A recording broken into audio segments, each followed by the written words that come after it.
পানির দাবিতে দীর্ঘদিন ধরে আন্দোলন করেছি, কিন্তু পানি চুক্তি করতে পারেনি অতীতের কোনো সরকারই।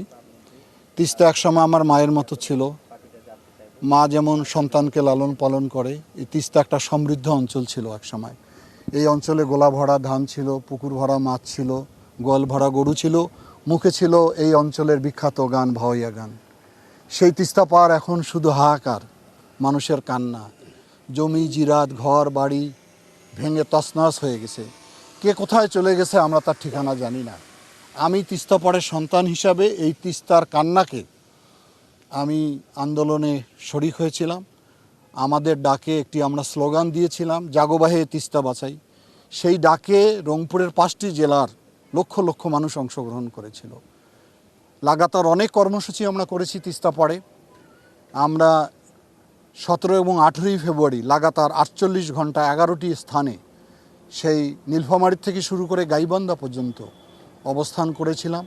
সেই 48 ঘন্টা বিভিন্ন ধরনের এখানে কর্মসূচি পালন করা হয়েছিল।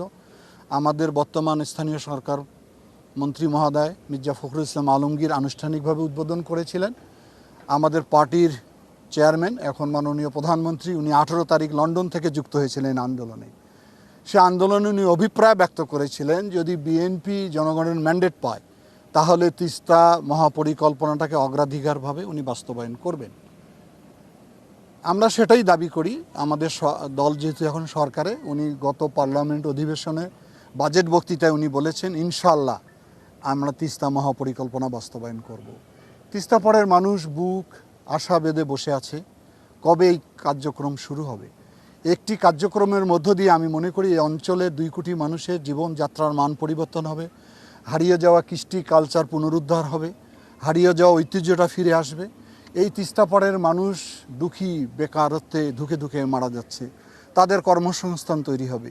এ কারণে এই আন্দোলন করা হয়েছে। আশা করি শীঘ্রই সরকার এই কার্যক্রমের আনুষ্ঠানিক উদ্বোধনের মধ্য দিয়ে এই মানুষগুলোকে একটা সঠিক জায়গায় নিয়ে আসার যা যা পদক্ষেপ তারা গ্রহণ করবে। আপনারা জানেন যে আমাদের ব্যক্তিগত মূল্যবোধ, পারিবারিক মূল্যবোধ, সামাজিক মূল্যবোধগুলো ধীরে ধীরে নষ্ট হয়ে গেছে। আমাদের পারিবারিক বন্ধনগুলো শিথিল হয়ে গেছে। সাম্প্রতিক সময় হতাশার কারণে হোক, বন্ধুদের আড্ডায় পড়ে হোক, যে কোনো কারণে যুব সমাজের একটা বড় অংশ মাদকাসক্ত হয়েছে, ক্যাসিনোতে আসক্ত হয়েছে, ব্যাটিংয়ে আসক্ত হয়েছে। এর বাইরে আমাদের এই অঞ্চলেও ব্যাপকভাবে যৌতুক নেওয়া হয় বিয়ে দেওয়ার সময়, এবং বাল্যবিবাহটা যদিও সরকারের আইন রয়েছে, তারপরও নানান ফাঁকিঝুঁকির মধ্য দিয়ে এই বিবাহ সম্পন্ন হচ্ছে। এই 4টি সামাজিক অপরাধকে আমরা নিয়ন্ত্রণ করার জন্য আমরা সেই 2003 সালে আমি একটি আন্দোলন করেছিলাম, আলোকিত লালমনিরহাট। বিগত ফ্যাসিস্ট সরকারের কারণে দীর্ঘ 17 বছর এটি বন্ধ ছিল, যার কারণে সমাজে আবার এই অপরাধগুলো বিস্তৃতি লাভ করেছে। আজকে আমরা আনুষ্ঠানিকভাবে আমাদের স্থানীয় সরকার মন্ত্রী মহোদয় মির্জা ফখরুল ইসলাম আলমগীর এটি উদ্বোধন করবে। এটির উদ্দেশ্য হচ্ছে আইনের পাশাপাশি সামাজিক আন্দোলনের মাধ্যমে মানুষকে সচেতন করে তোলা, এই অপরাধ থেকে নিজেকে দূরে রাখা, সমাজকে দূরে রাখা। আমরা হয়তো ডেভেলপমেন্ট করলাম, মসজিদ, রাস্তা, মন্দির, স্কুল, কলেজ, কিন্তু মানুষ যদি মানুষ হিসাবে সুন্দর মানুষ না হয়, তাহলে আমার দৃষ্টিতে এই উন্নয়ন আসলে কোনো কাজে লাগবে না। সেই আন্দোলনে আমরা বিভিন্ন স্তরে, ওয়ার্ড থেকে জেলা পর্যায়ে আমরা কমিটি গঠন করেছি। সেই কমিটিগুলো বিভিন্ন শ্রেণী পেশার মানুষ এখানে যুক্ত রয়েছে, খেলোয়াড় রয়েছে, ইমাম রয়েছে, পুরোহিত রয়েছে, রাজনৈতিক নেতৃবৃন্দ রয়েছে, সরকারি কর্মকর্তা রয়েছে। সকলের এই আন্দোলনে আমি আশা করি আবারও লালমনিরহাট সামাজিক অপরাধ নিয়ন্ত্রিত জেলা হিসাবে পরিগণিত হবে।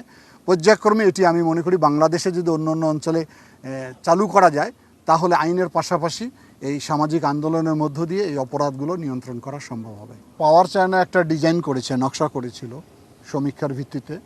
ওনারা তখন বাজেট দিয়েছিল যে 12,000 কোটি টাকা লাগবে। এখন হয়তো আরও 2-3 হাজার কোটি টাকা বেশি লাগতে পারে। এটি আমাদের নিজস্ব অর্থায়নের তো করা সম্ভব। বাংলাদেশের এটি 10 বছরের পরিকল্পনা। এই 5 বছরে যদি এই টাকা আমরা সংগ্রহ করতে পারি বা দেওয়া সম্ভব হয়, তাহলে নিজস্ব অর্থায়নে করা সম্ভব। কারিগরি সহায়তা যে কোনো দেশ থেকে আমরা নিতে পারি যারা এই ব্যাপারে অভিজ্ঞ। আর পানির হিস্যার ব্যাপারে দ্বিপাক্ষিক আলোচনা করতে হবে, যেহেতু আন্তর্জাতিক নদী আইনে রয়েছে যে যারা উজানে থাকবে তারা কতটুকু পানি পাবে, যারা ভাটিতে থাকবে তারা কতটুকু পানি পাবে। কিন্তু ভারতের দাদাগিরির কারণে আমরা অতীতে পানি পাইনি। আমরা মনে করি ভারত যদি আমাদের বন্ধু রাষ্ট্র হয়ে থাকে, তাহলে আমাদেরকে কেন আমাদের ন্যায্যের পানি হিস্যা দিবে না। আর তিস্তা নদীর সঙ্গে 14টা শাখা নদী রয়েছে। মাননীয় প্রধানমন্ত্রী এটা বলেছেন যে ওই ডিজাইনের নকশায় ওই শাখা নদীগুলোতে পানি রিজার্ভ করে রাখতে হবে, বর্ষাকালে পানি ধরে রাখতে হবে, শুকনো মৌসুমে যদি কোনো কারণে আমরা পানি সংগ্রহ করতে ব্যর্থ হই তাহলে ওই পানি দিয়ে যাতে আমরা কৃষিকাজ করতে পারি।